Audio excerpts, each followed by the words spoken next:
stands, one nation, under God, indivisible, with liberty and justice for all.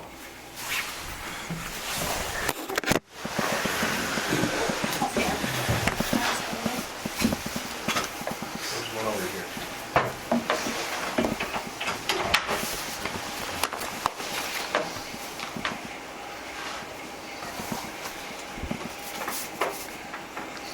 Okay, I think you've all had a chance to read the minutes of March 11th.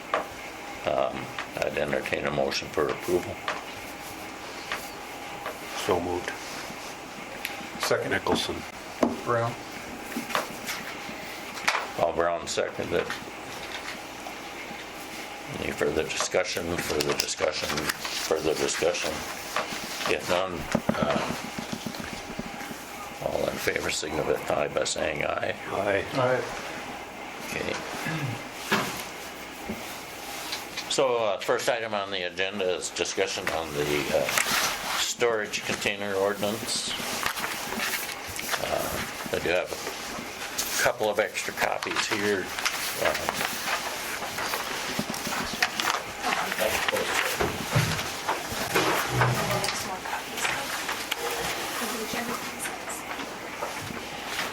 With that, like I said, how do you want to proceed with this, Levi? Do you want to just have open session questions? It's up to you guys, sure, if you want, or if you can have. How many commenters are here for the storage container? I am. Okay. You want to go ahead? Sure. After reading last pages from the last meeting, I guess what I'm wondering about is this, what's the grand plan? This appears to me to be somewhat arbitrary, far from the most egregious violations in town, as far as visible violations. Without showing people the entirety, the totality of what you're hoping to achieve one day, what kind of A to Z compliance plan or ordinance plan are you looking at? Because for the most part, no one's going to come and support. If two people are getting chiseled on, no one's going to come and support them. It's kind of a flowered and pivot strategy. And I'm wondering about where does it end? You've got, there just doesn't seem to be a cogent plan that people can sink their teeth into and see your vision. And this could be used to just completely, I guess I just don't have a good feeling of it. When you come into Hillsboro, you're looking at trailer park behind Burger King. If you're looking for that image to show our city, there's an issue. I mean, there's drive around town, everyone has. And there's certainly other properties that are just in complete disrepair. And I'm just wondering how containers showed up on the list. Now, I know when I put mine in my backyard, Mike Kress walked across the alley, and he was visibly angry. He wouldn't even talk to me, he walked away. I know he didn't like that. But I've got a wood pellet boiler in my house, so I burn wood pellets depending upon the year. I had black plastic stretch wrap wrapped around them. Had them stacked too high. I put a fence around my backyard. I had about 1.5 feet sticking up. And you could only see it when you came along by the school. And he stopped and he talked to my wife, and we've had some complaints about that black plastic. What is that about? It just seems such a goal-seeking to me. That's just capricious and arbitrary. So I'm very suspicious about the merits of an ordinance that just, what happened to property rights? Well, what about other people's property rights? You're Well, what if I saying wanted to- you're saying it's all right to destroy somebody else or undermine somebody else's property.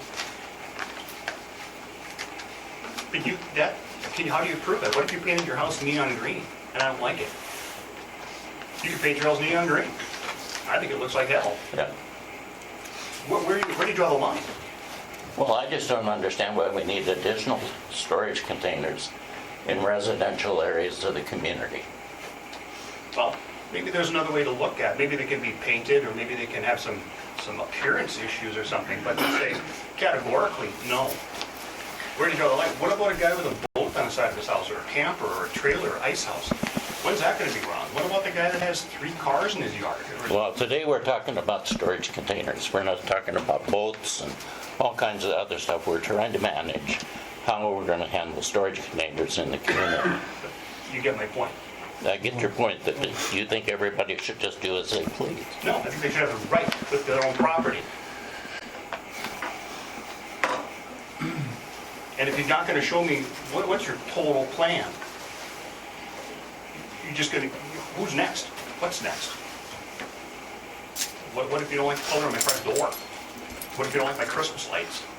We're talking about storage containers. Being facetious, Bruce. I'm illustrating it to make a bit broader point. I think you know that. I get that. I just don't think that we need to be expanding this to a whole different set of issues. Who's the arbiter of taste? Who decides? What's the metric? Well, that's what the Planning and Zoning Committee is for. It is for to decide if this group doesn't think that we should have 25 storage containers sitting around town. Yes, we will allow in commercial areas, which is fine because it's a commercial area, but I don't think a metal storage container that came off of a train or something should be sitting in someone's yard. I really don't. I mean, Mine was brand new, it was perfectly blue, they're watertight, But- but they make great storage. Now mine's in my alley, it's got a fence around it, covered with trees and vegetation. Right. And then you have to remove it when you sell the property, so you're not really exempt, you're just prolonging the inevitable.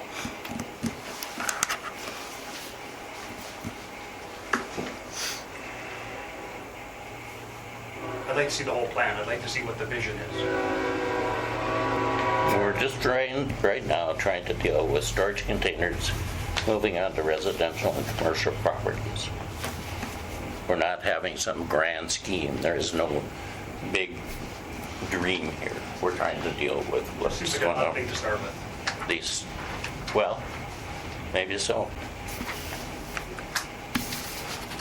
Or- Storage containers that were there are grandfathered in, Yeah. and they have to be presentable. They can't be a orange container with a China logo on it, Yep. sitting in somebody's yard. And that's all, we just felt that we don't need, like Yeah. Brent said, 25 more in town sitting in people's backyards. If tastefully done, out of sight, I guess I disagree, but I understand there's certainly a line in the sand, but anybody who's driven around town, all small towns are struggling with this issue. What do you do with just some of these properties? They seem far more out on the end of the spectrum than container. I don't know.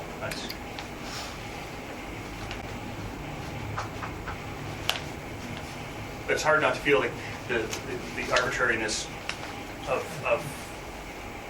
the, we've had a complaint like with my situation with Crest.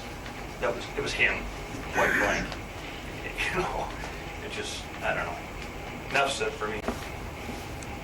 Okay, who else wants to talk?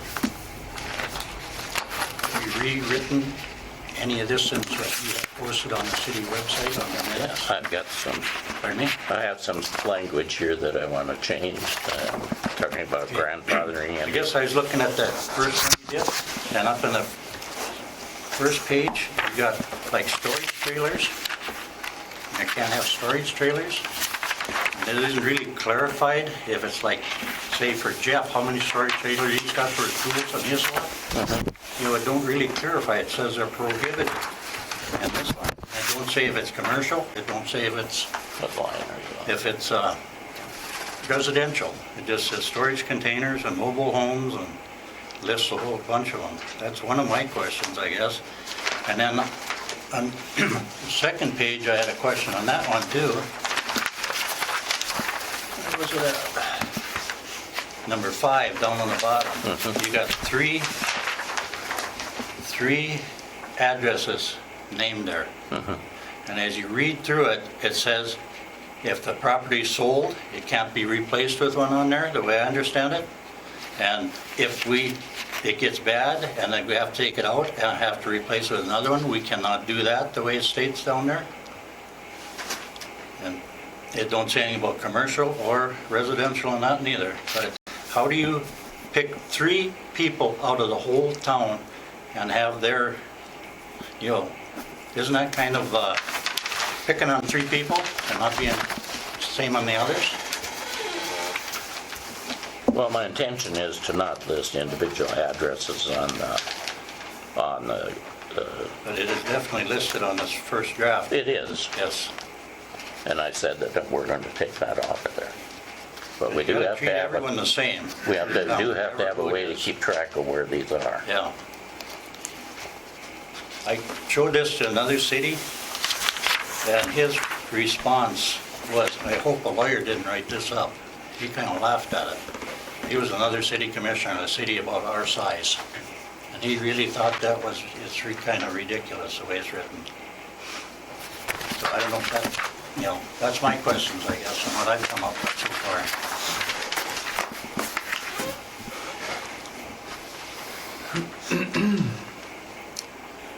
But evidently, there had to have been some talk about these 3 addresses that we ended up on there.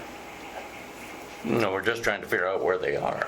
Well, there's a lot around town where you start looking at all the If- businesses. If we're going to say that this is where they are, we need to keep track of what we're, But how come it says we can't replace it if we need to? Well, you I- can on residential, it's, It says- commercial, residential. But read is on where- that number 5 on that second page. It definitely, that's what I understand when you read it.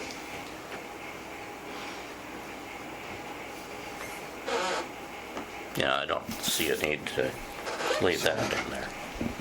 Bruce, Yep. what, just for everybody's knowledge in here, mine included, what was the history behind this? I mean, as far as how did we come to the point of saying we wanted a storage container regulation? Because not everybody wants a storage container in their neighborhood, Okay, right? okay? So in my case, we have a storage container in my neighborhood. They just moved it in there, painted it. The neighbors who recently purchased their property didn't intend to live next to a storage container. Right. If I were picking and choosing, I don't think it does anything to make my property look any better or more valuable. I don't think that we just need to allow these to just come in throughout the community. I think there should be some kind of process. What if you build a storage shed similar to it? Is that considered a storage container? No. You It's know, just structure. you could build a long skinny shed, the same thing, and it would look the same way. It doesn't look the same to me, it doesn't like a storage shed. Well, Doesn't seem to have a gable roof on it. You could, you know, It's got metal doors on it. yeah. Looks kind of commercial to me in a residential area. It's a little bit different. He's got a fence around his. The rest of us get to sit and look at it every day. But on the commercial ones, that's where I don't have a problem with keeping You got 3 businesses running out of that place, you know, and then it seems like we're always bumping up against something like this and something with the city. I don't know why. I've got 3, well, 4 of us businesses in town, and my immediate family were running, and it don't seem very welcome in this town at all. You know, from storage containers to whatever, it just seems like there's an issue with everything.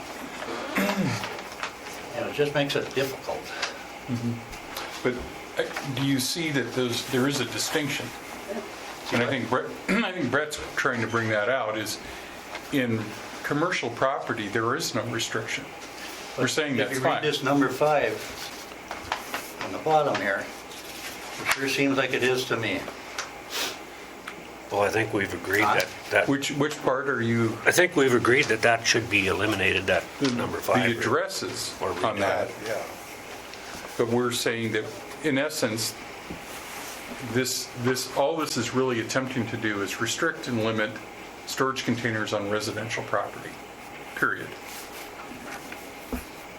I can see it in residential, but the That's- way this one reads, my address is in here, and it says if you take it out, you can't replace it. That's in black and white right there. That's what I understand it.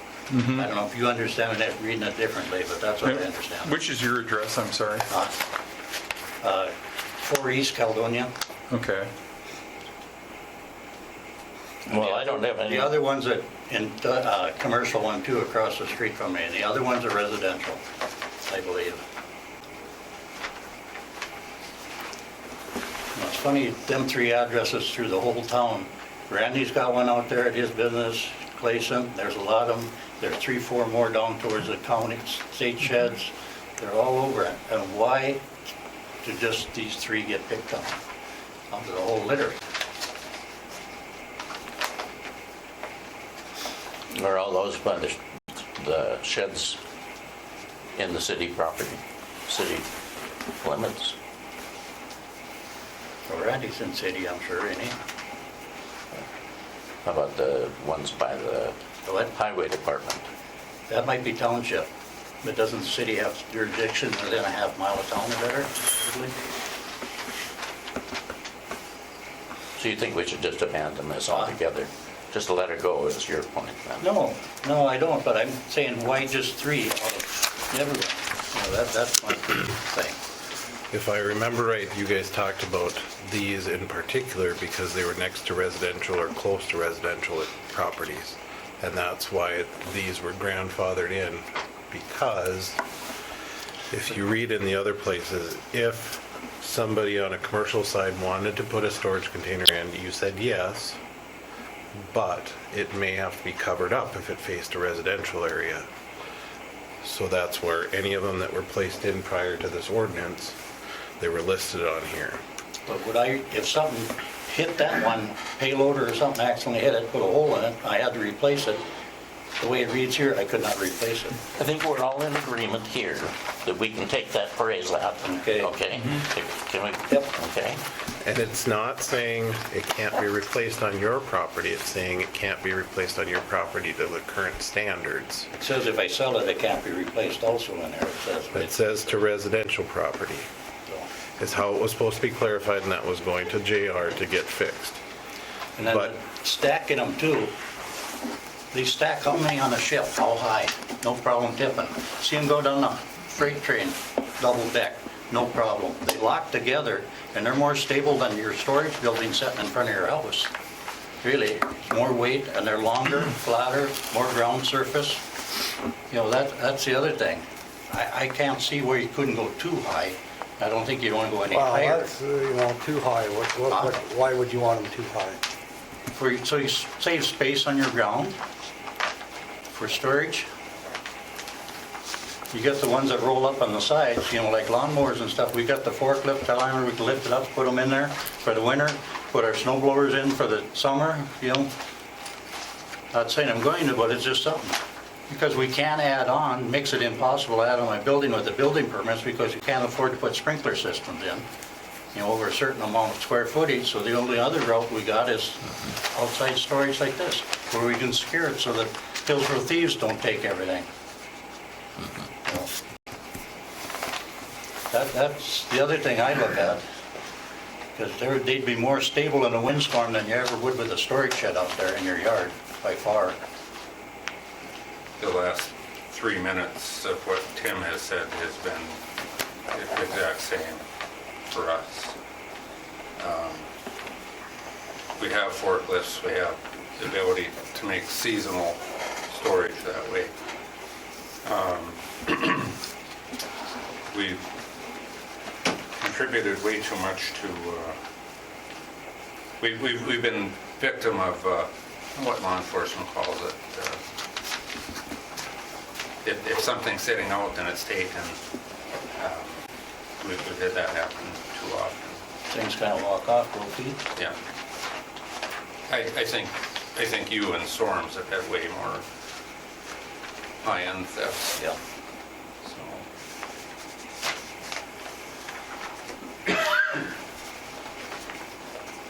So, Well, we'll remove all of this language about the particular properties.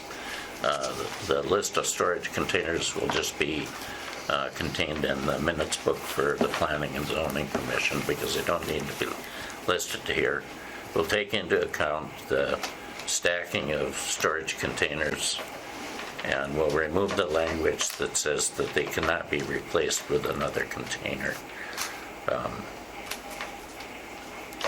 I think that addresses many of the things. It looks like this is a document that's going to get one more review at least before we're all said and done here. So I'll make sure JR gets these. He has the notes from last time, but we waited because we wanted to know what you wanted to do on the stacking side. You guys hadn't made a decision on that, so I will.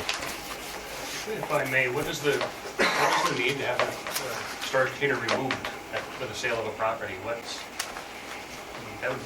That would be a real burden, a very large impediment to a sale. On a residential? What's that? On residential?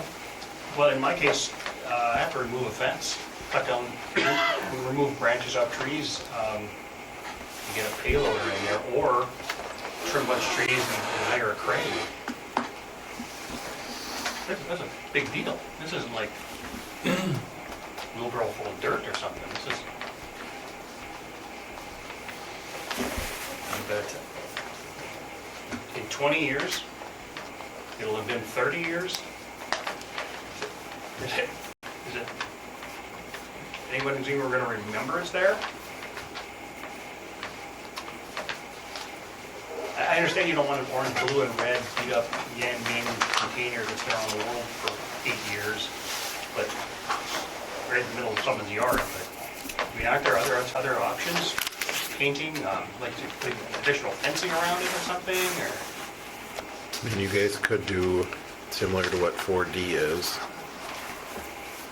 where if that was the point of that, it's got to be fence screened or some other way on residential, The existing ones, if you wanted it that way. the existing containers. Nothing new. Nothing new? Well, that's the other thing, in your case, I mean, that's where you have the ability to come to the board and ask for, what is it, a variance? Yep. I mean, something like that might be able to be worked out, see? I mean, I think that's built into the system where It is.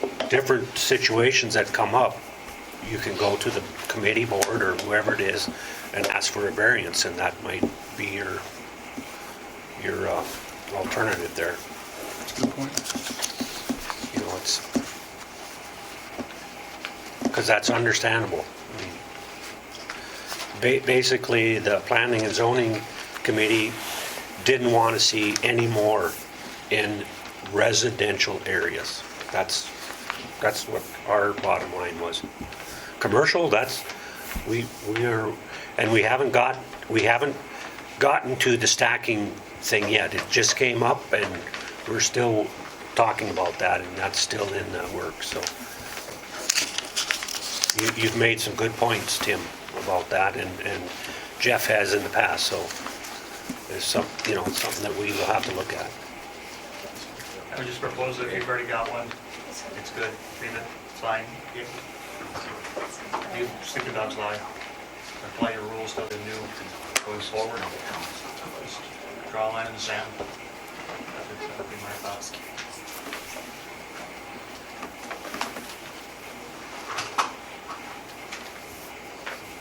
out of the real blight themselves. All right, we're gonna move on to stormwater master. All right, brought some maps for you. I don't know if you guys have seen these when we're at, brought it to the city council meeting or not. And if you guys don't know this, is Steve Swanson, our city Oh, engineer. sorry, I should have introduced you.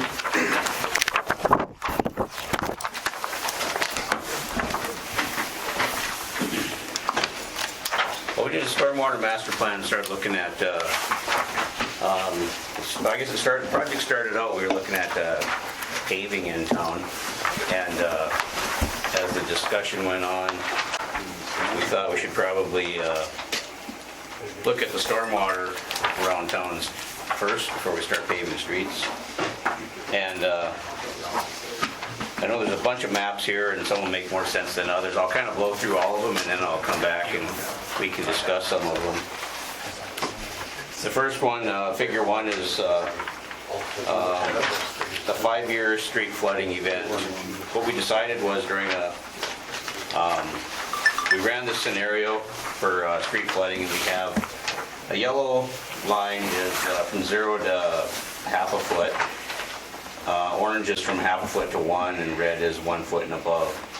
And we kind of came up with a plan where we can't fix all of the water in the gutters, but what we wanted to do is at least keep it in between the curb and the top of the crown of the road.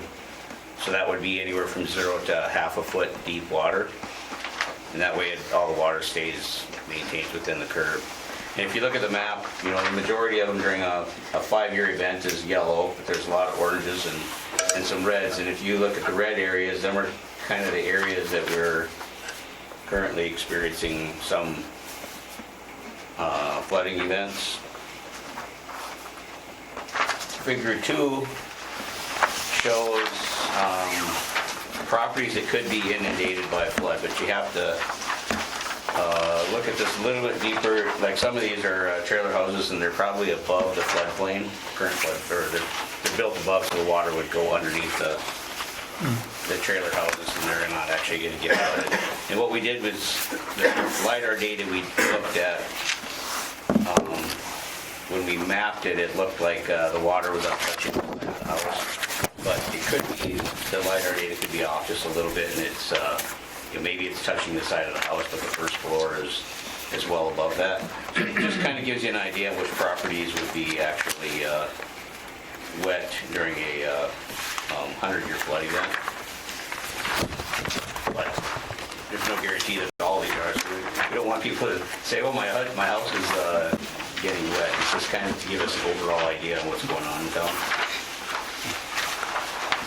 Exhibit 3, we went through and increased the pipe size in order to get rid of all the red events and most of the orange events. But if you look at that, the pipe sizes are getting pretty big. When we're crossing from the west side of town to the east side of town, we have like we need like an 84-inch diameter pipe. And a lot of these pipes are like 60 inches or 54 inches, so some of them might not even be able to be stuck in the ground at that size, but that just shows that the town is so flat that we need some pretty big pipes in order to get the water out of town. So this the pipe size, the drainage size here is just based on the 100-year flood?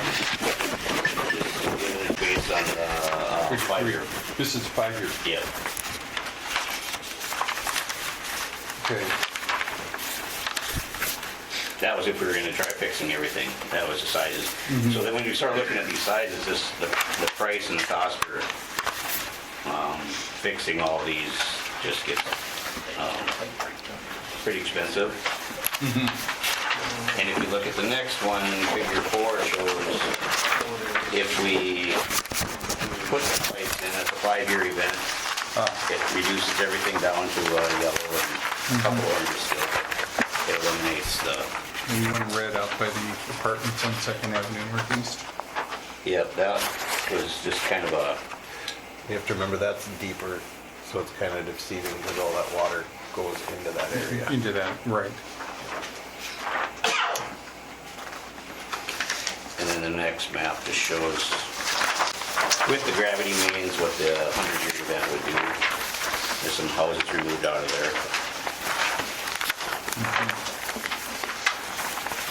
So after we looked at just doing pipe sizes, we came up with another scenario of actually adding, if we added some stormwater ponds, we had one over by the school, one at the southwest corner of town, and then one somewhere around the courthouse area.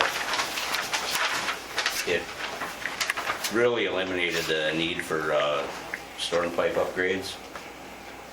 What it did is all these storm ponds are as deep as the storm pipe, so that when the rain comes, it would surge into these ponds, and then as the surface water and the pipes actually let water out, these ponds would eventually go down to be a dry pond, and there wouldn't be any water being held in them. It just allows it to surge. And another thing you can look at is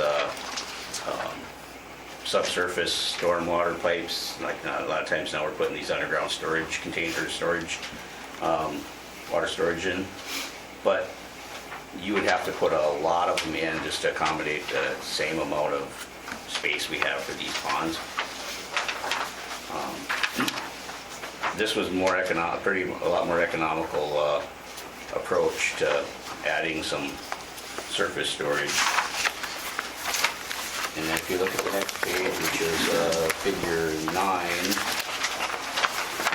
you can see that with the storm ponds, we get back to the same events that we had with all the underground pipe. And then 10 is also showing the reduced properties during the 100 years. So as we're going through the stormwater master plan, we're going to recommend this figure 8 with some storm ponds and some reduced pipe. That way it's more economical, feasible to actually put in. Some of them other ones, like the size of them pipes, get pretty tough because you're going to have sanitary sewer going through the property, the same streets, water mains, a lot of other things that would interfere with. Okay, so on this one, if it's red, that would be new storm sewer, the red dashed line. Yep, on figure 8. Red's, Right, and then blue is what, an upgrade to the existing one? Yep. Okay. We did talk, I don't think it's on this map, but if we couldn't do the dry pond north, we could add, I think you said a 42-inch line that would do a very similar job if we added it in under First Avenue or Second Avenue, one of those two. Yeah, this is the ideal scenario, but if we can't get the property for the storm ponds, then we can look at some other areas possibly that we can use for some storage. Because that one was around the courthouse, which at the courthouse, there isn't a lot of extra space around there. So if we can't use that, that was one alternative we could. Obviously, it would cost more compared to an underground storage unit, which we'd be putting pipes in underneath the street.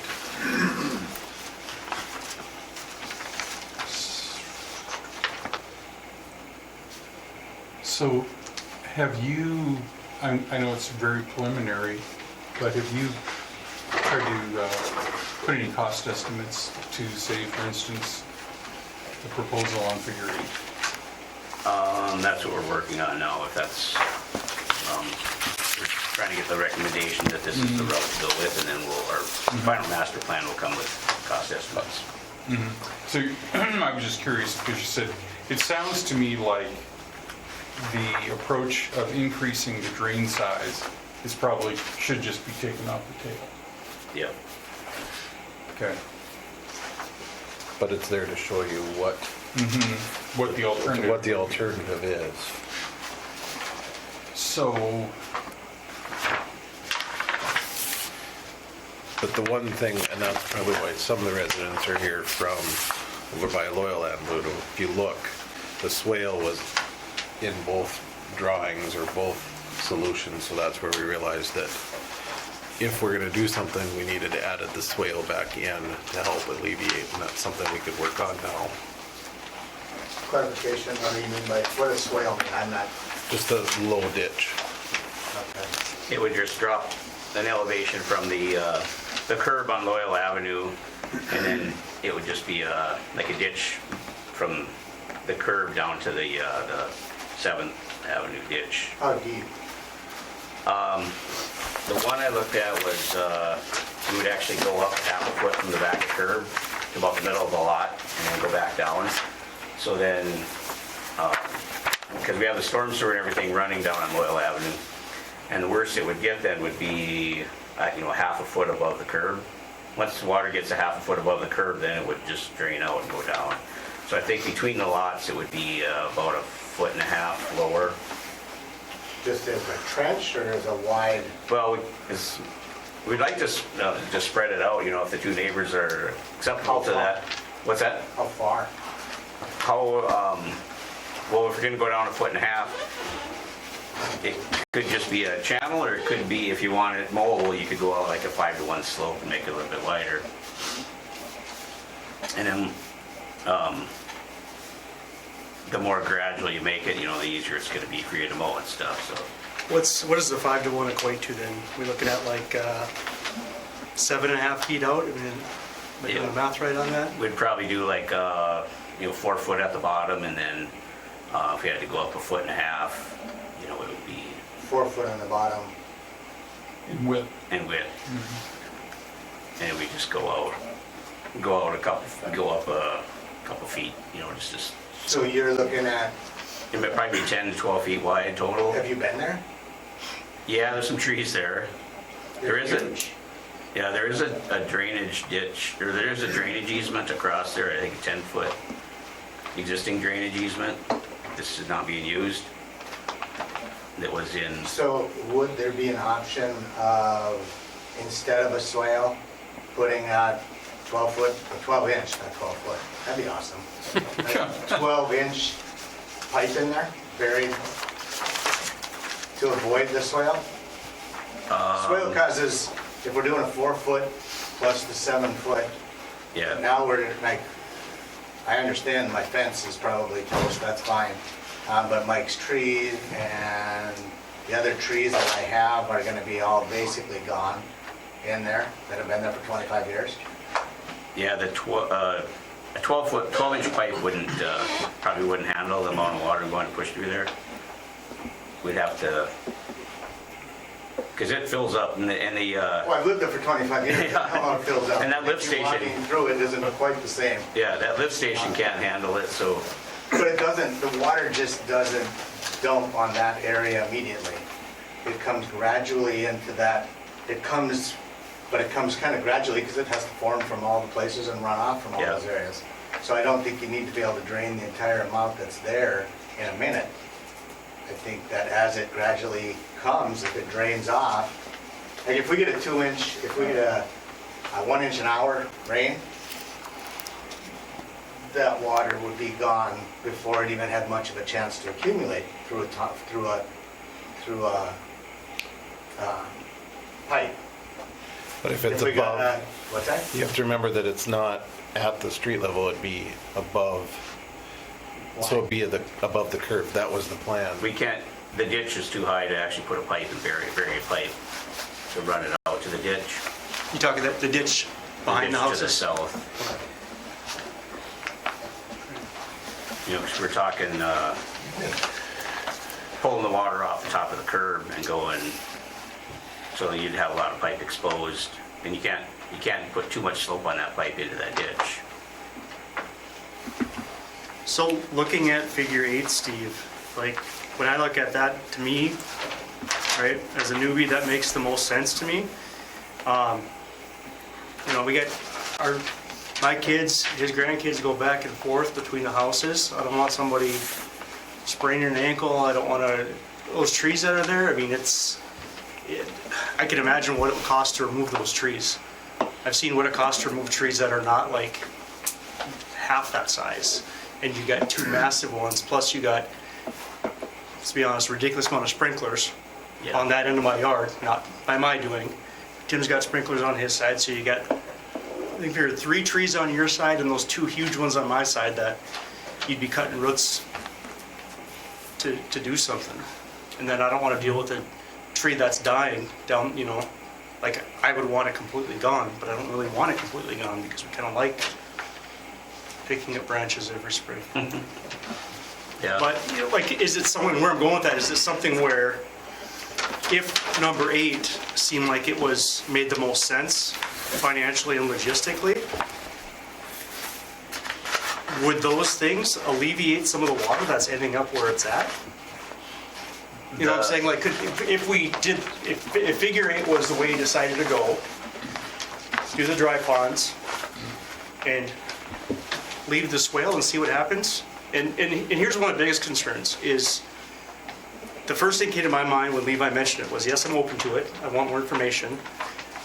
But I don't want anything that's going to affect anybody else around me in a negative way. Like, when I make, like, if we have to live with that out there for 3, 4, 5 hours, to me, that's worth it versus Jeremy having to deal with water coming out on his, because he's the low man on the street there.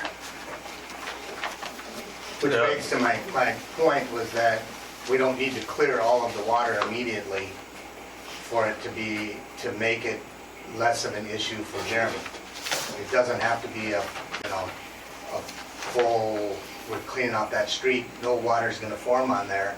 We just want, I mean, from our neighborhood standpoint, we want to make sure that Jeremy's house is saved, and the rest of our houses are built high enough that it's an inconvenience. As I told the former mayor McNamee when he came around our street, I think maybe you were there. Yeah, there's only a couple of us that are still in that neighborhood, but we had decided at that point that it was an inconvenience, it wasn't a problem. And if we can keep that topped off water forming so it doesn't affect Jeremy's house, that's what our goal is. I mean, we live on a flat surface, we realize that. Yeah. And in order to make the master plan perfect, it's going to impact a lot between Mike's and my house as far as what we have in place already, which 30 years ago wouldn't have been a big deal because there really wasn't anything there. But now there is. Yes, that corner is like has no discharge, you know, everything in that corner runs down into Loyal Avenue and it gets pumped out of that lift station. So adding the other storm pipes and the storm ponds doesn't really play into helping out Loyal Avenue at all.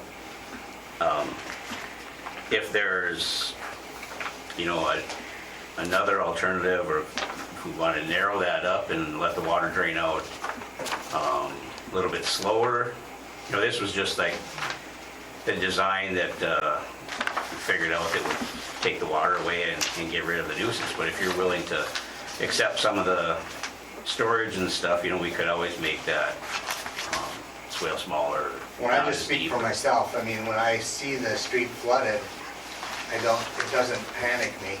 If we need to get anywhere in town, we can go out to the east and then, out to the east and then go around up by the north and come up on Caledonia. Nobody has to drive through that deep water. Nobody's affected by that other than the inconvenience of it, unless, you know, in '99 when we got those 4 inches, and if we would have got a few more, Jeremy's house would have went under. That's what I think we feel. I'm speaking for myself. That's what I feel we need to protect from, is that it doesn't go into a house. But the rest of it is, it's a 2 or 3 times a year inconvenience that lasts for an hour. I don't understand why we agreed before not to do anything with it, but it gets close to Jeremy's house, so now I agree we should do something. I don't think it has to be as big a scope as making sure no water forms on the street. I don't think it has to be. And I don't know, you know, when we first moved in 2008, it seemed like the water used to get carried away a lot better. And now lately, it just seems like it doesn't get, you know, a lift station or something, but it doesn't get moved out of there as well. In 2019, I think we had 3 or 4 inches of rain, and it was in the evening, before sunset. But we still had water sitting in the street the next morning, a significant amount of water. Like, there was still water completely over the street. And it's just, so for some reason, it seems like it's just not moving as fast as it used to. And then you get the houses behind us that got built up. You get a heavy rain event, and the rain will actually go between Les's and Salander's house. It'll come from the north and dump into Loyal Avenue, adding on to the problem as well. I saw that with my own eyes. And that's part of it, probably why you're seeing more is because on that back side, where that used to drain in to the ground, it's now all pushing in backyards, which is pushing onto Loyal Avenue as well. Houses are higher there, you know, where there should have been a ditch in the back between the houses, or not a ditch. Used to run that way. Just to run, because the water's running south, it should be going north, off all those yards. Where the houses got built up, it used to run all the way behind my place, all the way to the... Normal events, it doesn't matter, but like I said, a decent rain event, and it starts coming from the north, dumping into Loyal, which aggravates the situation as well.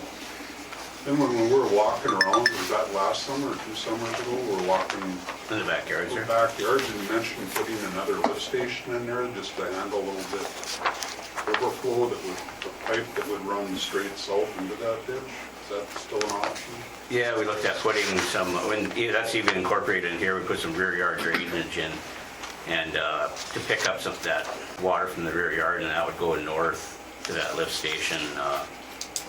Yeah, but where the existing lift station is right now is what I'm talking Oh. about. Could there be, because you were pointing at the ground saying we could put one right here, just as a backup, that when we got full, it would just shoot it out to the ditch going south between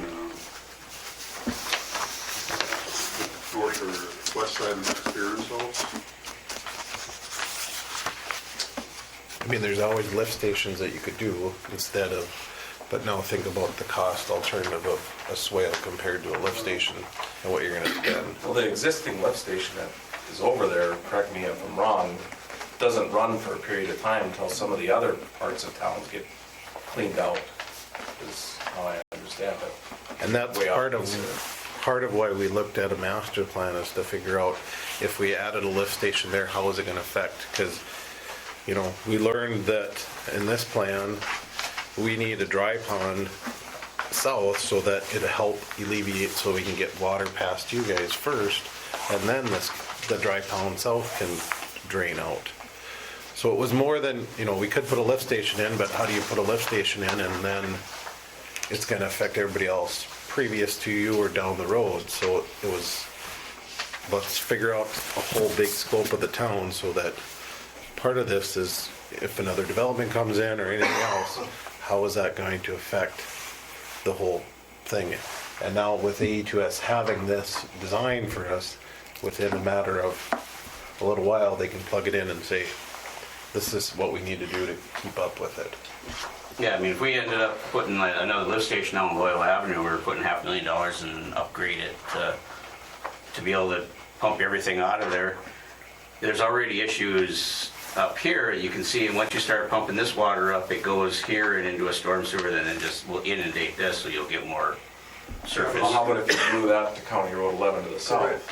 If that pump isn't able, if that lift station isn't able to run because it's waiting to clear out other parts, then it could be utilizing County Road 11 there, where you'd have to add a pipe, of course, and I'm not an engineer, but it would seem like if it's not able to run because other parts of the sewer are full or whatever, then it could shoot it out to County Road 11.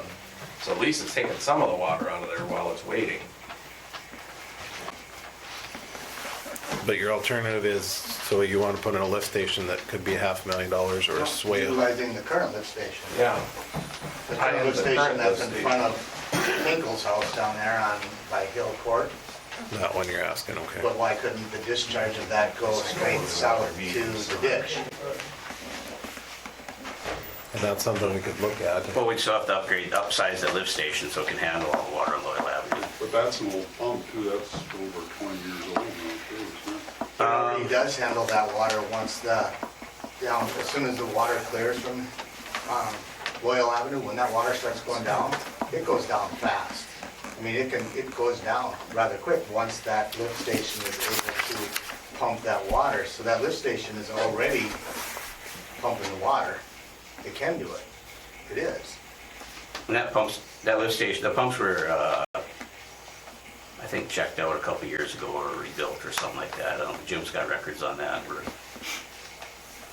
I just remember him saying at one of the commission meetings that it probably needs to get replaced at some time.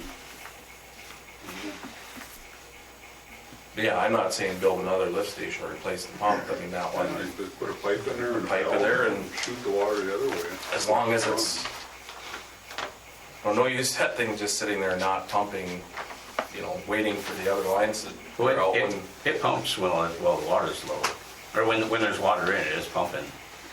It's not going anywhere very fast. It's not going anywhere because the water doesn't go down and then all of a sudden it does. So something is changing downstream or somewhere along the line where that pump is able to actually pump against the pressure of the water that's downstream, or it's opening up or whatever. I don't know how that works. That's for you guys. But we just know that the water will sit there like it did on 19 where it just sits all night long. And then an hour later, it's gone. Pump picks up and all It's of a like sudden- somebody unplugs the drain. It's like somebody all of a sudden now can move, and it's turned to move downstream, so it does. That's what happens. You We were still to got, put we still that- got to get an easement through one of them lots up there to get a pipe down there too. So we'll have to dig somebody's yard up either way, I guess.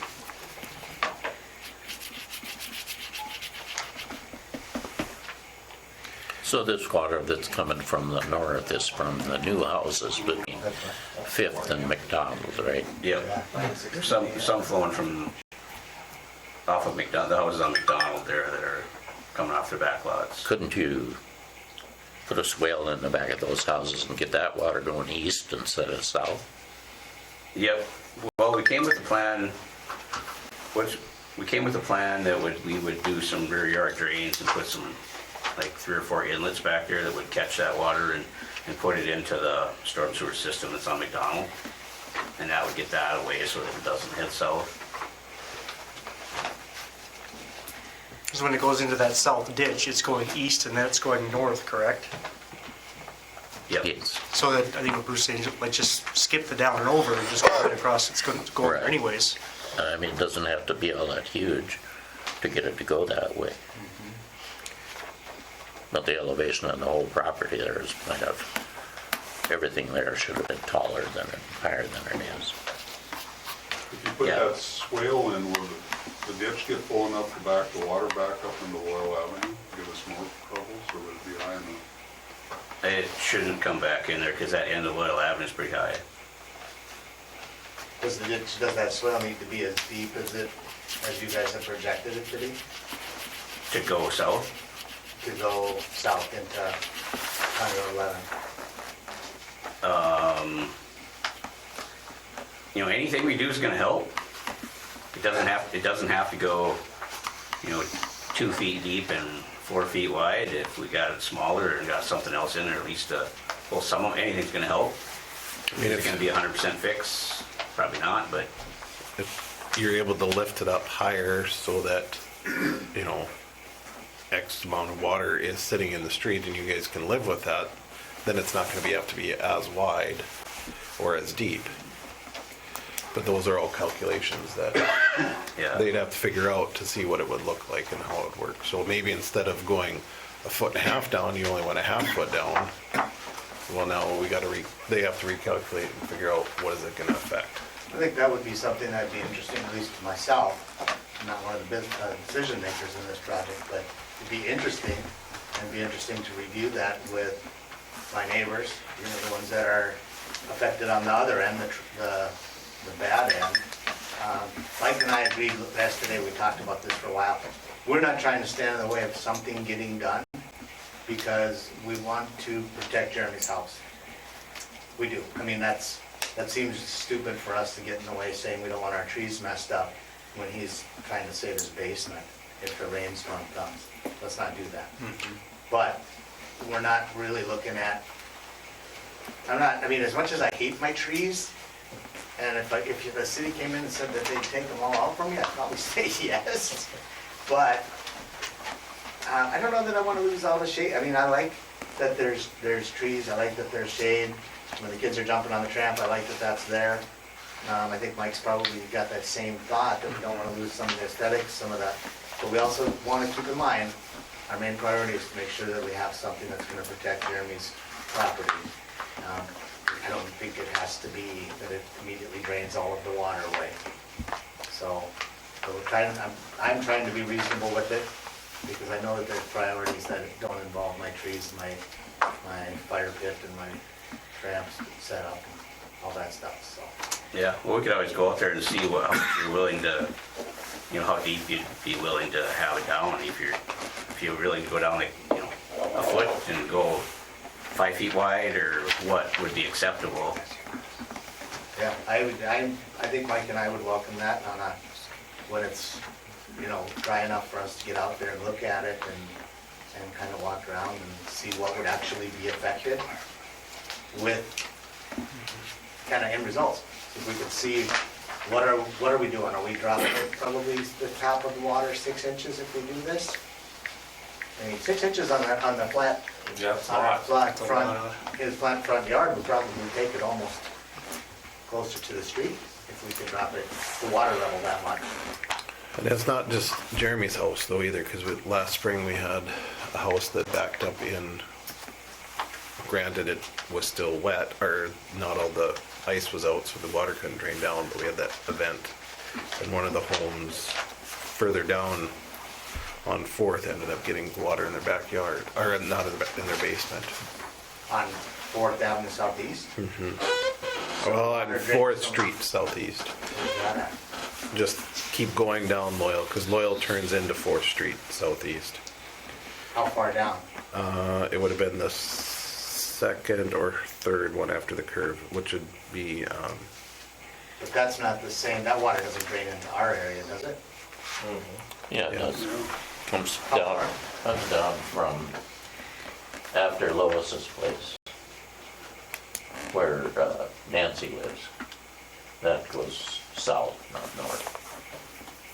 Where Nancy, Bruce lives in Yellow House. okay. So that. But there's runs dry that area in way. between there. I don't remember whose house. There's dry area in between there Everyone's. because, like, tennis Gary didn't have Gary and water. Phyllis had some too, Claire's. Oh, they got water too. From the back or from the front? from the front, is my understanding, at least that's what I thought. I don't remember there being standing water. Like it was a hard rain, they had water. Yeah, I remember when they had their basement last, but did that come in from the overland or did that come in seepage? I'm thinking seepage. I don't remember seeing any overland there.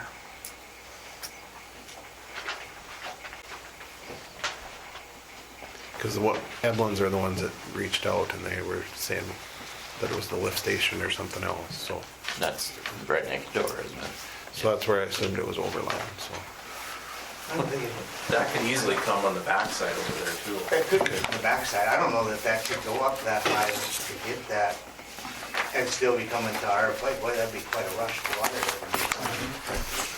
Steve, do we have anything kind of going on what they're talking about with where the water's going that shows like, hey, here's your divide, here's your continental divide where it flows this way and the other flows this way? Do we know that? Because I think that would be important to know that way. We heard before that our water comes to our place all Yeah, the way from the school.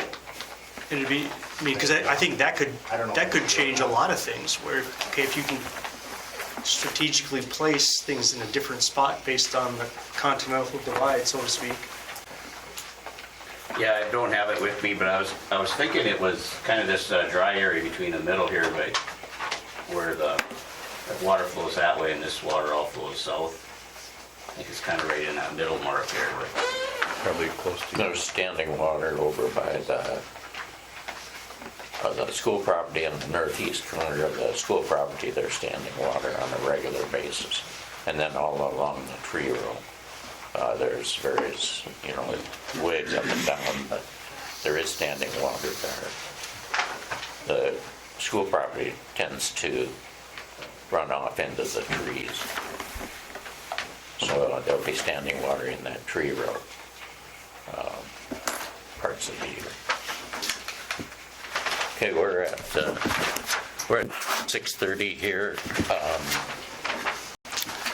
Do we have enough information and the contacts in order to keep working on this and maybe arrive at some kind of sense of direction that works for everybody?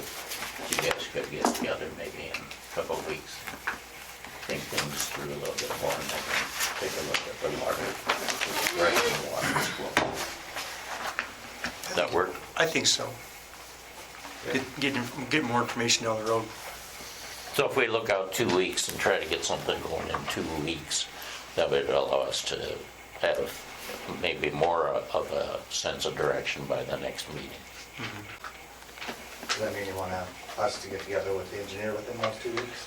Or get it scheduled within those 2 weeks. I'll see what Steve can get done and we'll kind of go from there, what you guys get back from this, and then I'll reach out to you guys and see how to move forward, whether we'll have just you guys come meet with Steve or planning and zoning.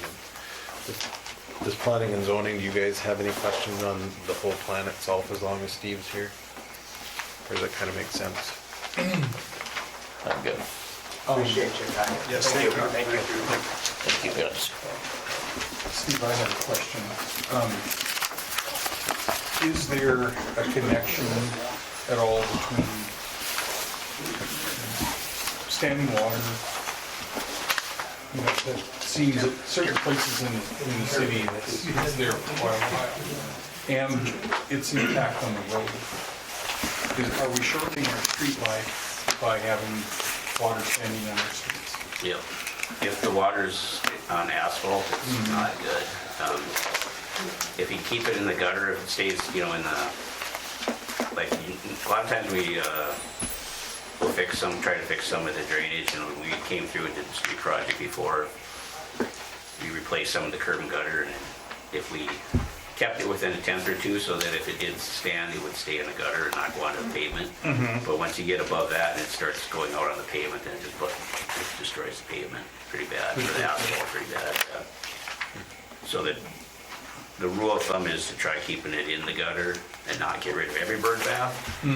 Because it's so flat, it's impossible. It's impossible, right, but just to strike that balance. But once the water starts standing on the asphalt, then it's not going to last long. And that'll go through a crack and it'll soften the subgrade. And that was part of this, was why fix our streets if we're gonna. That was my, I think that's important, because when you start weighing the cost of this against the effect on the streets, it seems, depending where we invest it, probably makes great deal of sense.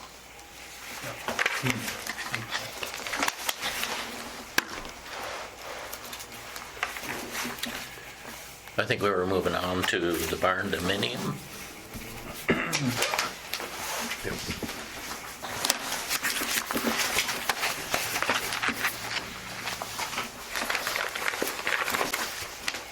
Which, did you guys have anything on that you wanted to? I don't have anything. Because that was just a question as whether or not you guys allowed it, which was taken care of. And I haven't seen that they had reached out that the property was sold or anything. So Okay. Address of the property or location? it was potentially down, North of, south of your place then, right? Yep. Okay. So we don't have to deal with that? no, I'm assuming that we have to have a hearing on the rezoning of the mobile home park. that would have to be, the request has to come in and I haven't seen one yet. I think we had talked about that. Okay. And I don't think we're any further on No, we're solar panels. No, we haven't really started on that. Are we going to new business? Yep. Bruce, if I can interject. Yep. Mac Construction is here to discuss a multi-family living project. Okay. They're the two gentlemen back here. Okay, well, why don't you Come up As here so we can, Justin's here too from Harvest Baptist, so you Okay. might want to talk with him too. let's, You wanna go first? All right, I appreciate it. We're not here to try to convince you to have shipping containers or water. Perfect stormwater. Perfect stormwater, yeah. Say, we had talked to the city here a couple weeks ago. We had wanted to get added to the agenda for tonight. Didn't know how many copies to make. I'm gonna keep one copy and then give you guys a copy. We'll introduce ourselves. I'm Austin with Mac Capital. We're a construction company and developer out of Grand Forks. We specialize in multifamily across the country. This is Casey. He's the Vice President of Development for MAC. I know John Lowry real well.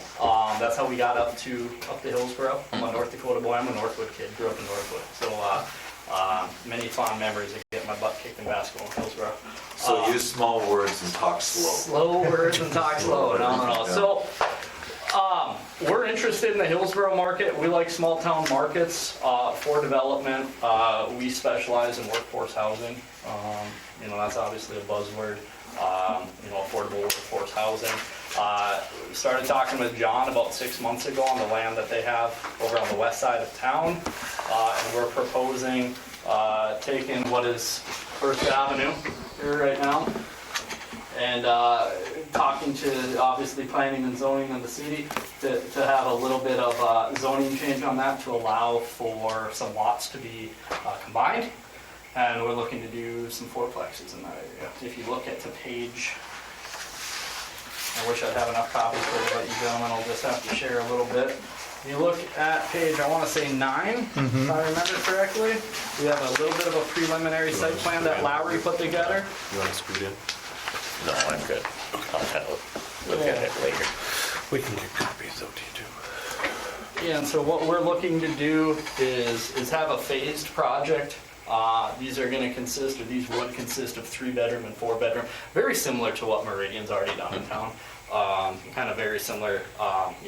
We get some efficiencies. Right now, it's hard to build. It's cost. It's just cost. Anybody in the construction space right now, cost and interest rates are working against us. So we get a little bit of efficiencies running them that direction. They have a common driveway.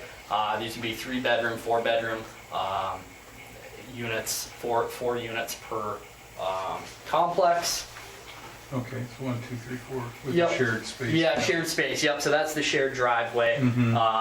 So what our proposal is, we would start with one. We'd lock up the land. If we knew that we had the city of Hillsboro behind a project like this, and support, we would end up locking up the land with Lowry and we would phase it. Each one of the buildings, two-plex or fourplex? Yep. Fourplex. These are four, that's four. Yep. So Oh. there's 8. Oops, sorry. Okay. 8 units per essentially design site. Oh, I see, 1, 2, 3. No, there's Oh. four units in here, 2 on the second floor probably. Two spread out. It's a bi-level complex. Yep. Split level, however you want to look at There's it. 4 units here and 4 Yeah, units. so Oh, okay. each building you see would be 4 with double stall garage if we try to squeeze in there for the tenants and. If you look at here's more of a rendering. Oh, okay. To Yeah. give you an idea. Got it. So we're here today mainly to introduce ourselves to the planning and zoning committee, and then to start having some more formal discussions regarding what this project would look like. We're doing this again in many different markets. One of the biggest glaring needs is when it comes down to TIFs, pilots, abatements, whatever we talk about it when it comes to a development subsidy. So we're not prepared to have those conversations with you guys now. We can talk in theory on them, but again, these projects really don't get off the ground, but for some sort of assistance. But we're interested. We've had conversations with Dagelman. We've had conversations with Trickle Sugar. We know stuff real well. There's a need. There's a housing need. So the proposed site is just west and then what is that, south of Dagelman? So Dagelman's over. So it's in the backyard of USDA. Yeah, Kevin is the backside of the USDA and where your son works. What can it say? backside of the whole in the. Yeah, to the north of them. USDA is right there, so In the just be that new addition road. there. Oh, Yeah, okay. yep, that addition. And so we've been Oh, I working, see, okay. yeah. I so was we've been thinking it working- was on the other side. My fault. No, it's all good. So we've been working with Jim quite often and his team trying to get something, to pull off the ground here. I mean, for the majority of our development work, it's and you're in the engineering world, you know how long it takes to get projects off the ground. I mean, we're 16 months in on some of the jobs that we're finally getting off the ground now. So now we're starting the conversation with Hillsboro. We're hoping that it leads into more formal discussions where we can get on and essentially we will be requesting a subsidy of some sort. And I don't know how familiar the city or what the city's appetite for that is, but again, in the market right now, whether you do a project with us or not, the market right now, it has to be there. So how many lots would you propose that, are you thinking that you're gonna take with this? How many was that again, Casey? I'm sorry, I almost stepped on it up there. Was it, I want to There say that it was four four sections sections, yep. And I think the intent would be to take start the on the street. far You east take side. the- and Yeah, work we your would way. take the whole street. Okay, Then you take from the park lot all the way to, Yeah. okay. Yeah. I think right now, the way we squeezed it in there, I think the city owns that last little pie piece on the end. I think we were able to keep it within the parameters of the existing lot lines right now. Dedicated, yeah, for dedicated green space or park space. What do you think these individual units are gonna cost or Yeah. rent out at? You know or- what, our preliminary cost, like per door, right now is coming in at about 250,000 per door, so per 4-bedroom or per 3-bedroom, right around. They get preliminary budgetary numbers. The goal would be for that to decrease.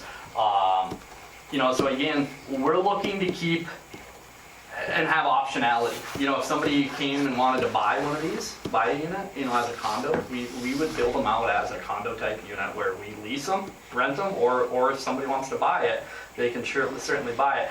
Our goal is to keep rental rates on these. The market rate has been set.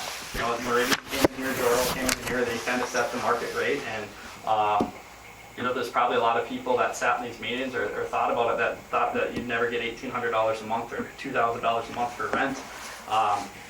But that market rate is set, and that's, we would need that. And so that's what we're building for our model, is anything north of there. We're not gonna come into town, and we can't come into town and get a subsidy and then expect to charge $2,700 a month in rent. It doesn't happen. We would be having an asset that would be left empty. So we're trying, fighting tooth and nail to keep our project costs in line with where the market rent rates are. Our assistance would be, the request at, some sort of property tax break that we would have a future conversation on.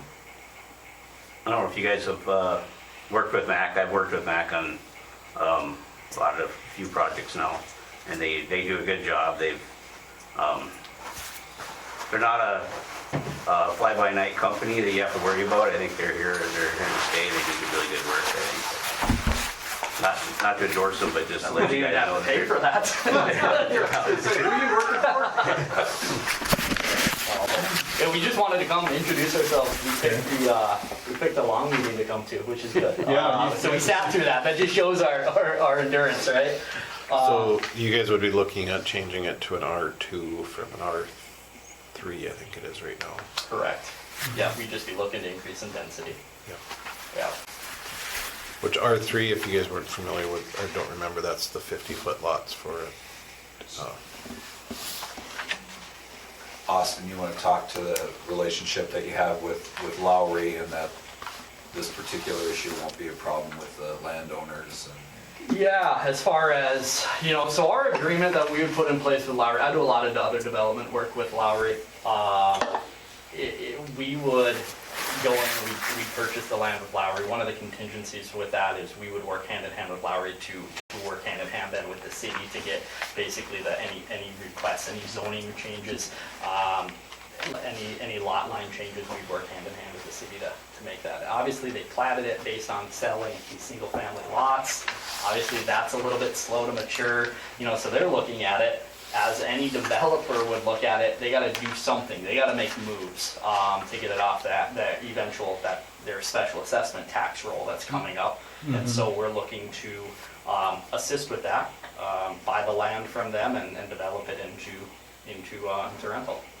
You know, we also have an appetite, you know, down the road too, but we've been looking. I know Jordal fairly well. We know they have some land here for apartments. If they don't pull the trigger on that, we'd be interested in pulling the trigger down the road on an apartment in Hillsboro.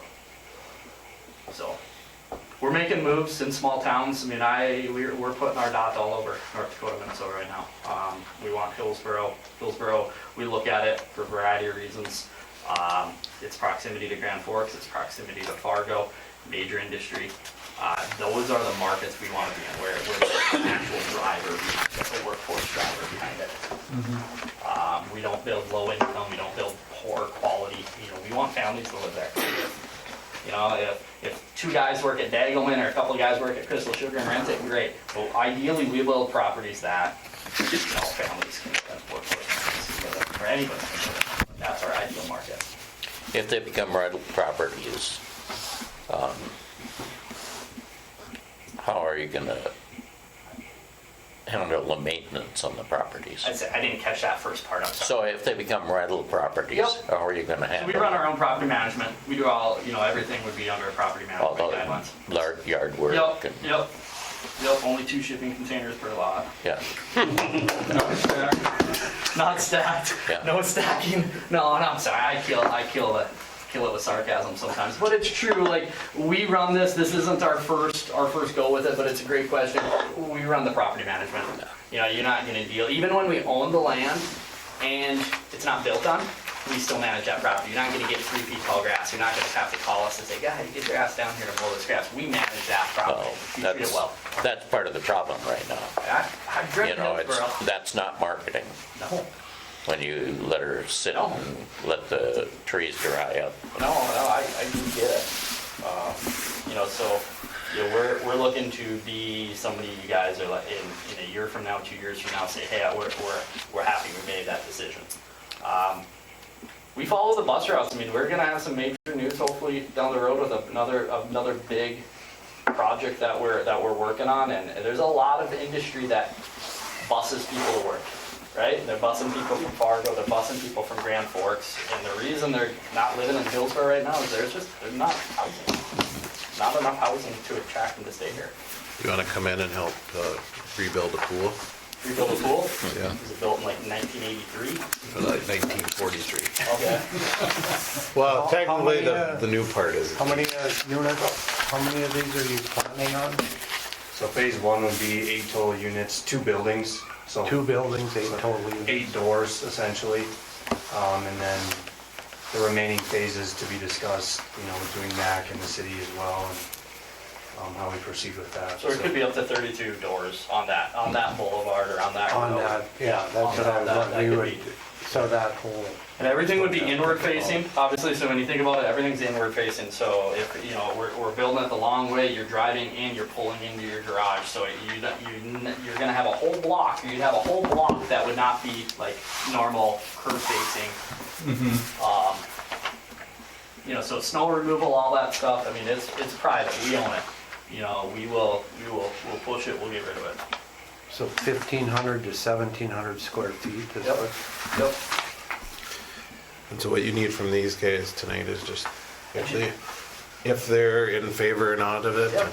And I assume that you'd want me to bring it up on Monday night Yeah, we want next week, or if you want to want. understand how your community works. Every community works a little different, right? It traditionally starts with planning and zoning. Some communities don't have a strong planning and zoning.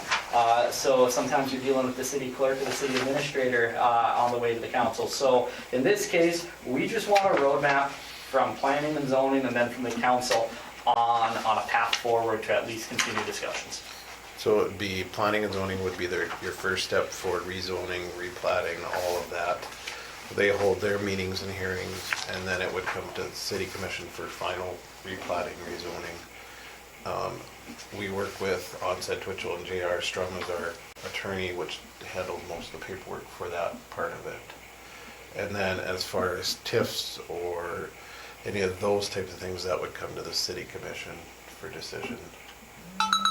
We would probably, I appreciate that explanation. We probably want to run something sort of kind of in parallel where we don't do a bunch of replat work and incur where people are in time, effort, money, if the TIF and or other subsidy. We want to probably create what that request could look like and have it where we know that, hey, there's a likely chance for this, because if we couldn't replat it, or we wouldn't want to replat it without that knowledge. And we haven't done TIFs the last TIF was 20 years ago. Okay. Or 25 years ago, and traditionally, even on the Meridian property, we did a payment in lieu, and then, I think it's 5 years, but then if they were to have them rented, the pilot was null and void, if I remember right. And we'd have to look back in the minutes. yeah, it's a little different, but, When did those get put up? Well, 3 years ago? First bank was 3 years ago, the second bank was completed 2 years ago, so. yeah. Yeah, I would have taken a pilot 3 years ago, or that type of deal 3 years ago. Right now, and I would speak to any developer. Right, it's tough right now, and it's not just me. It's somebody coming in here trying to get a handout. It's hard to get a program, because at the end of the day, it has to be bankable. One way to make it bankable is by showing that there's some backstop support, a TIF, an abatement, something. Just a guaranteed rent roll isn't enough to make it bankable, because what I have to do, But not to you're give you a history, economics, but I have to get to what they call debt service coverage ratio. So I have to make this thing bankable. Right now, banks are tightening up more than ever.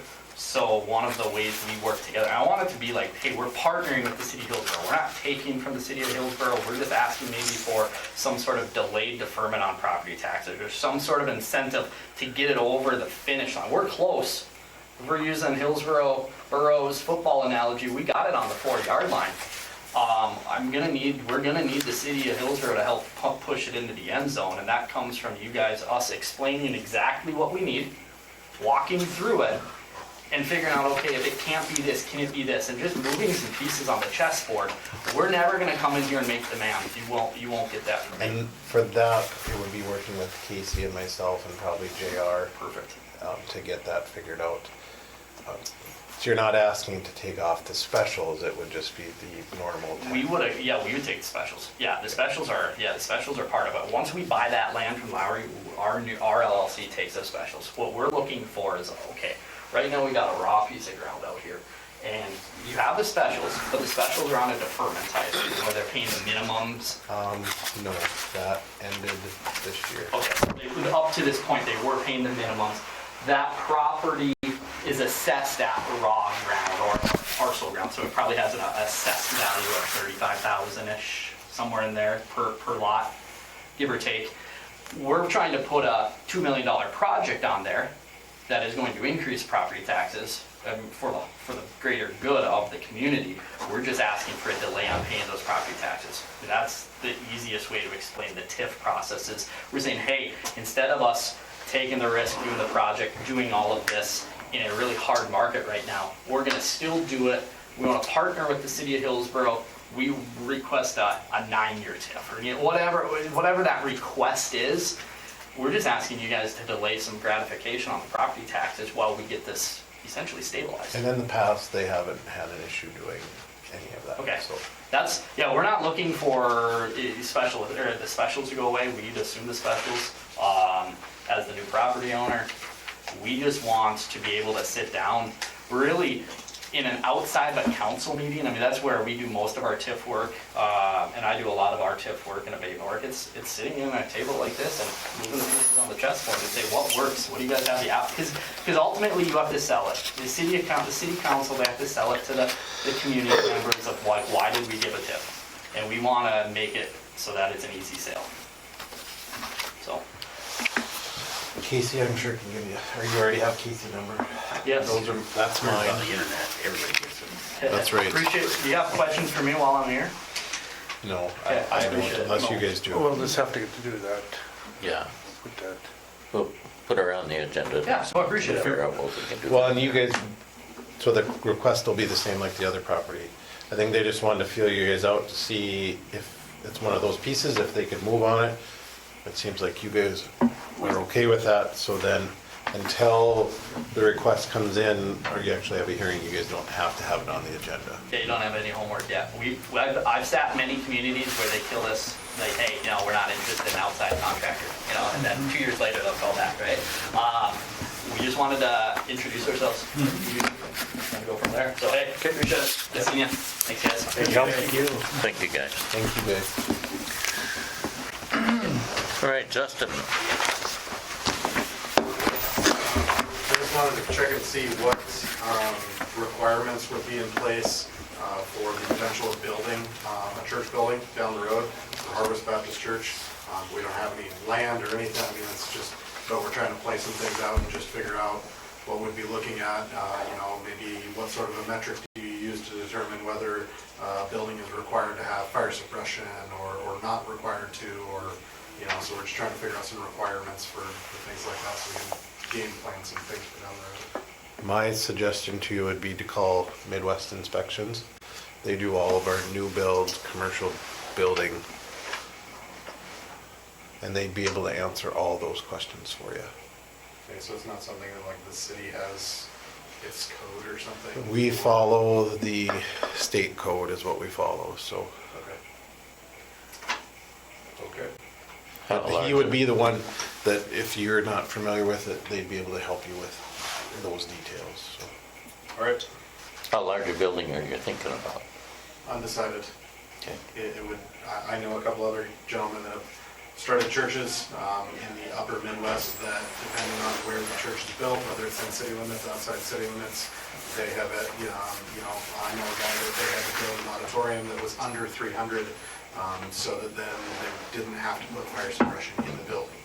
And so some of those are just asking those questions, because there's a lot of buildings, if you have to put fire suppression in, it's $750,000, to put in something like that. So that would put something out of the cards for us. And so we're just trying to evaluate what options would be. I'm sure you guys deal with a lot of businesses and stuff, and there's not a plethora of buildings here. And so we're just trying to figure out what we could or couldn't do down the road. So, Well, thanks for stuff. well, I enjoyed listening to everything. Yeah, just as much as we did. So the last thing you guys have is the permits. I'd entertain a motion to approve the permits. Well, there was a couple that you There are a guys, couple with. I don't think I approved the brown here. Yeah, the brown I one. question that one for sure. Yeah. Well, I don't think anybody else did either. so the two that came in, there's actually three that came in after the fact before last week. One was a resubmittal, which was for an addition. And that came back in on April 5th. It was, it started back in, I want to say in October. And you guys said to move it to Midwest, but they pulled it back because they weren't ready to start. So we assumed go to Midwest again. And that what's the one- address on that one? That one's 24 4th Avenue Southwest. It's a foundation, additional framing, drywall, paint, flooring, electrical. So it's an addition plus Upgrades. upgrades. Upgrades, yeah. Okay. Yep. And that was, so it has not gone to Midwest yet? It has went to Midwest. Oh, it has? It was submitted on April 5th. That was, Okay. because you guys had seen it last week, but I just wanted to make you aware of that one. The other two that came in were a replacement of a fence at 311 3rd Street Southeast. Looks like it's a $500 plus. Who's that? Or, That's for Diane Dolly. yeah. Replace backyard, side fence, same exact location due to the storm. Yeah, that's,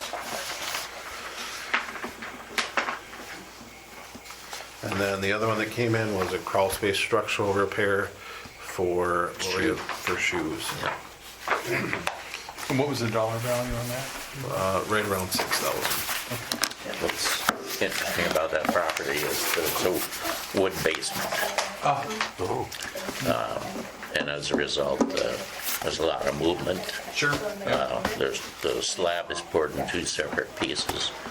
And so they're, Kind of like, and it was about an inch and, when I was living there, it was about 1 3/4 change in elevation at one corner of the house for rainfall. It was moving right along it. And then there was a window submittal, I guess there was that one, I don't think you guys seen, for Ben Strand for Window World? Yeah. Yeah, we did, I think we did see. Okay. Yeah. So then, I think you could just do a motion for all of them if you are okay with approving the whole lot of them. Who's making the motion, Kevin? Yeah, I'll make the motion to approve Okay, I better stay out of this one. I'll second. okay. Nicholson.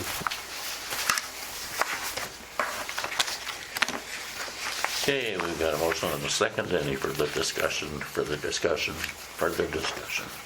All in favor signify by saying aye. Aye. Opposed, same sign. Entertain a motion to adjourn. Before you adjourn, can I bring up one thing? Yep. This is commercial lot right on the corner here. They came to us and asked us we're gonna help with the site plan, do the grading and stuff for it. And right now, originally they wanted to put an entrance Right. onto the highway here. Right, Yeah. he approached us with that. And I think when they did this, when we did this development, they allowed this entrance and one in the middle and then one on the end. That's what the county approved. So they were gonna go back and talk to the county about it and see if they could get a change from the county, and I don't know if that's where it sits. Is this building permit, will this come back to you guys, or is that Working Midwest? Or- We've seen that, haven't we? You've seen it, and it was submitted, and it went to Midwest. Yeah, it went to And Midwest. they came into the planning and zoning meeting, the last meeting, and that was what we said, they had to go to the county to get approval for that. Approval for the additional easement. What are they gonna put there then? That's a heritage insurance. Heritage insurance. Oh, yeah, okay, I get it now. Well, we're waiting on finishing the grading plan until they make the decision on that. Okay. Yeah, I don't think that's the county will be all right with the county. When does the county meet for that sort of thing? Second Tuesday? Second Tuesday? Okay. There isn't much room between the landscaping, and then there's a power transformer sitting there, right in the open space too. So I don't know if they even have room to put, I haven't looked at the site close enough to see if they could actually put it in there or not. Well, they could connect to the other property if they wanted, possibly use the parking lot as a, Yeah, that was one thing they brought up, that they could use their entrance and come through and loop it through there.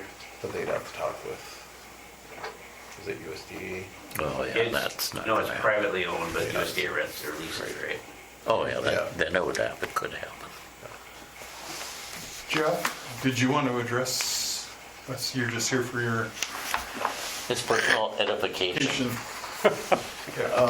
The other thing I wanted to just make you aware of this, as we talked about it, there is a potential to get some funds for Caledonia Avenue through some DOT funds, a flex fund that'll be coming up.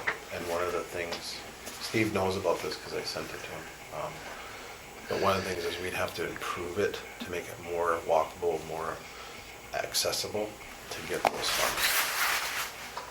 And so just, Is this all of Caledonia? I thought there was at one point some discussion about a project. Was that through, remember, was it USDA funds or something? From the interstate basically to 200? correct, that would be Interstate to 200 to beef that up to help with the truck traffic, the truck loads. So this is the same, Same thing, different grant, Oh. different loan. This is state flex funds through DOT. Previously was Ag Department fund. USDA No, it wasn't USDA, or, oh, it's North Dakota Ag Department of Ag Okay. funds that we looked at, and also looking at paving to go to Anchor, that direction, and possibly the other direction as well to help build some more.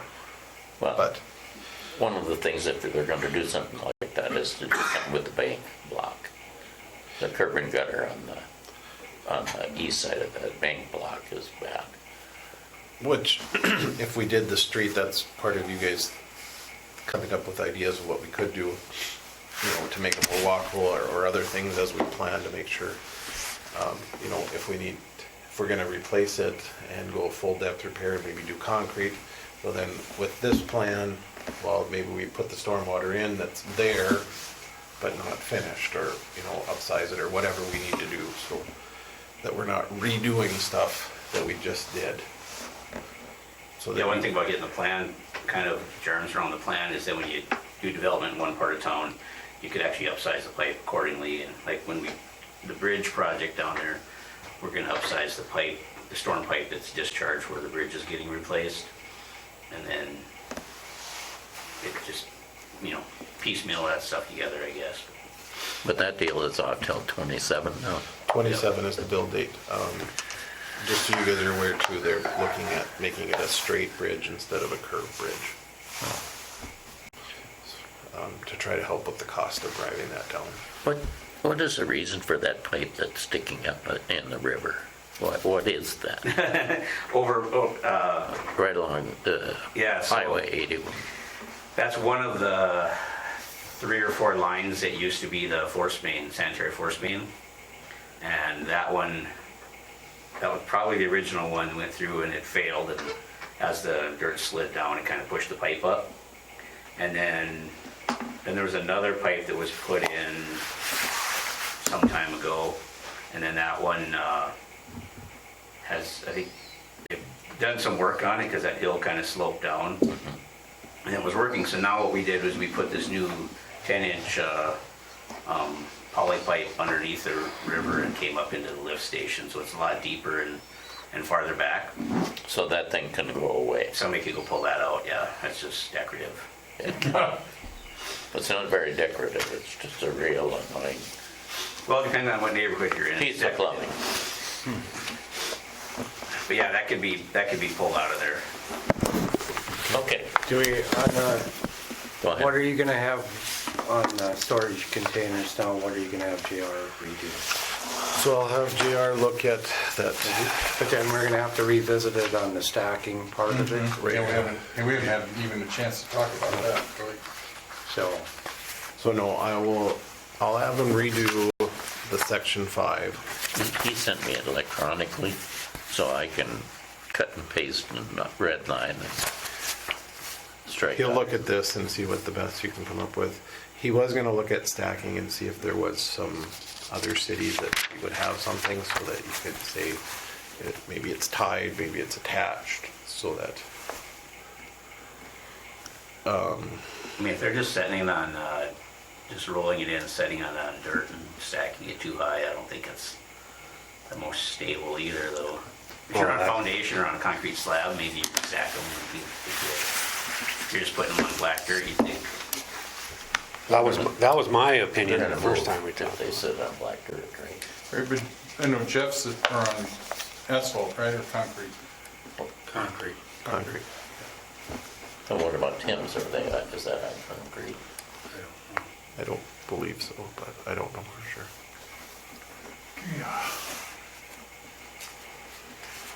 So we gotta revisit this next month. Oh, yeah. Yep. This is a gift that keeps Yeah. on giving. Yeah, so because this has been going on It's been going on for a year. way too long. So, I'm sorry to be such a pain in the ass, but It's okay. that storage container just really kind of bugs me. It wasn't just it no, wasn't, it was. that's not what it stemmed from, so. Let's just get it, I mean, some of the stuff that we're making these decisions on, I'm glad Jeff was here and Tim, so we know, we can't, Right. it's not in stone yet, so. No, and I just wish people would come sooner rather than later so that we could figure out these. Well, yeah, but they probably just found out about that not a couple months ago or a month ago So, on the other revision, so. All right. I'm still entertaining a motion to I adjourn. make a motion to adjourn. Kevin gets the motion. Who seconds? Brown, second. I gotta find an app. I gotta, All right. I don't have. 7:11.